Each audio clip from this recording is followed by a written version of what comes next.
My father was admitted to hospital on Saturday with a suspected stroke, which in fact it wasn't a stroke. He had a low sodium level, which gave the same symptoms as a stroke.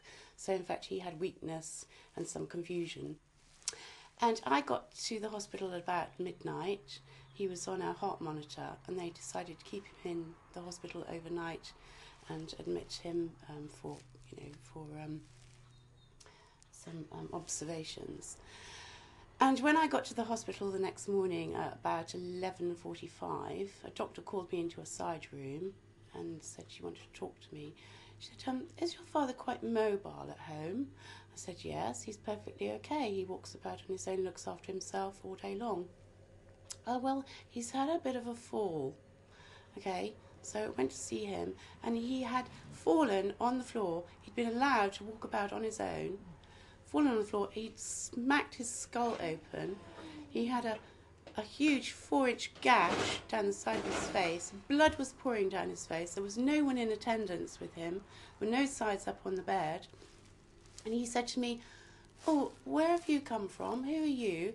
I've got a headache. It was like he was totally confused. This huge gash on his face.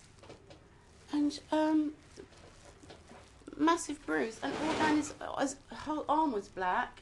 And his knees were black. And apparently they'd let him walk to the toilet. They hadn't told him that he had a call button for the nurse. They hadn't put the size up on his bed. Let him walk about on his own in his stocking feet, and he smashed the ground and done that. The next day I went in to see him, and he wasn't in his room, in his ward where he was previously.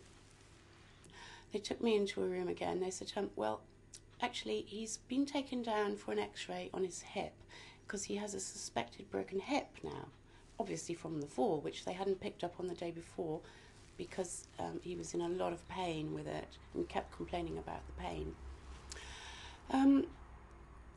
They took me into the side ward to talk to me and said, oh, and yes, he's in a room on his own now because he has MRSA. Okay, fine. So I was really quite angry about it.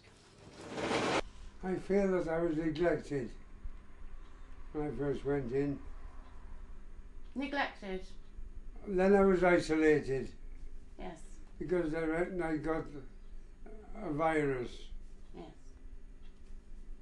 Put into a prison-like cell. Yeah. What makes me so angry is the fact that I have looked after him here for 10 months. At the same time I've been doing a full-time job and working evenings. And he's never been left on his own in the daytime because my son or my partner is always here, either day or night. He's never fallen. He's never hurt himself. He used to do everything for himself. He has his own little kitchen where he makes his own food, and goes to the toilet on his own, looks after himself, walks about in the garden, goes to the supermarket and does his shopping with me, of course, with him. He's never hurt himself. He's never had an injury.